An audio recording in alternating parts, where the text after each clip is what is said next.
Welcome to my channel. मैं ब्रिजेश चौधरी और आप सभी को सत श्री अकाल, सुप्रभात, गुड मॉर्निंग, सलाम वालेकुम। और आज की जो क्लास है सिर्फ आप लोग का फास्ट ट्रैक रिवीजन चल रहा है और आज मैं बातें करूंगा एम्पियर भाई साहब के परपथीय नियम की।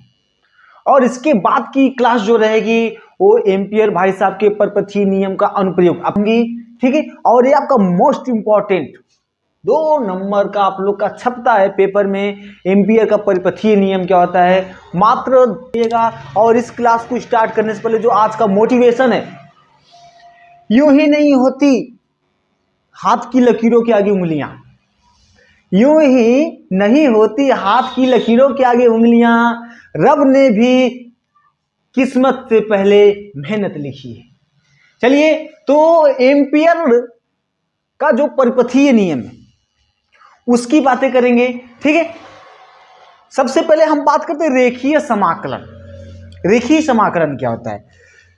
ये आपका जो ये जो आपका चुंबकीय क्षेत्र होता है, चुंबकीय क्षेत्र और अल्पांश लंबाई, ये आपका जो अल्पांश है, ये आपका जो लूप है, लूप की अल्पांश लंबाई का जो अदिश गुणन होता है,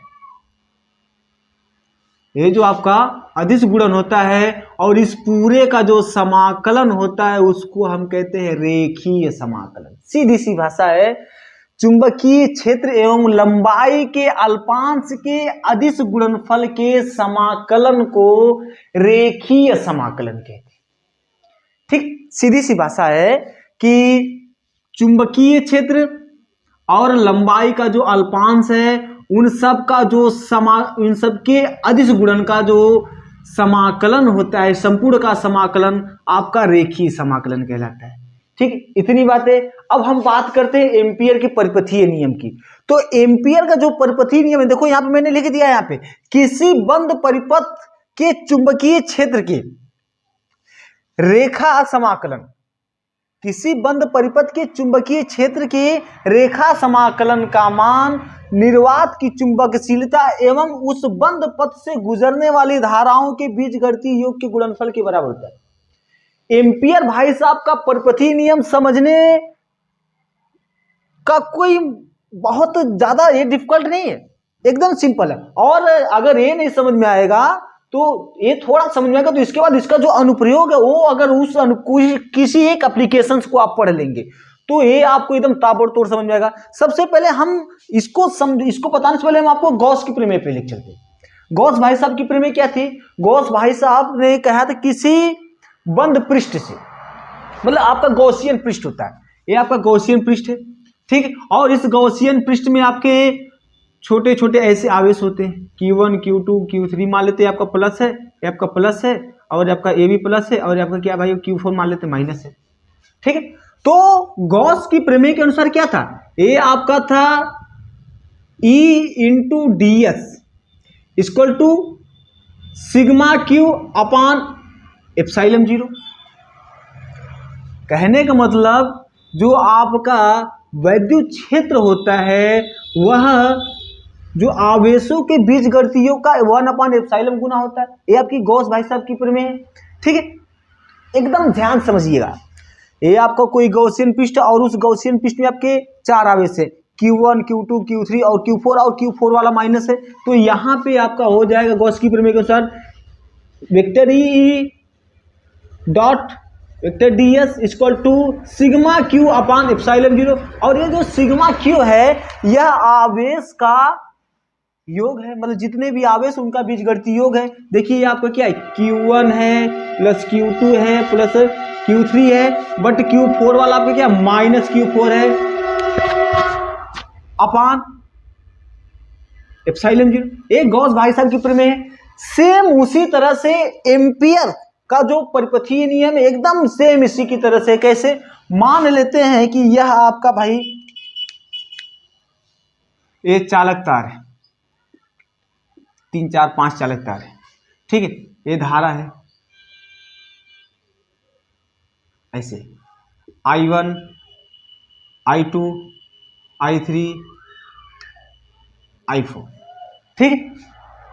5 है भाई तो 5 हो जाएगा ना। ये आपका I4 है, और ये आपका I5, ठीक है। और इसका अगर हम ये आपके चुंबकीय क्षेत्र उत्पन्न करेंगे तो ऐसा हम एक कोई ऐसा बना दे, तो इसको एक पृष्ठ ले ले, तो इस पृष्ठ को हम कहेंगे लूप, लूप कहेंगे या पथ कह सकते हो, कोई भी आप कह सकते हो, ठीक है। और ये आपकी क्या करेंगे, चुंबकीय क्षेत्र उत्पन्न करेंगे, तो ये आपका लूप हो गया, ठीक है।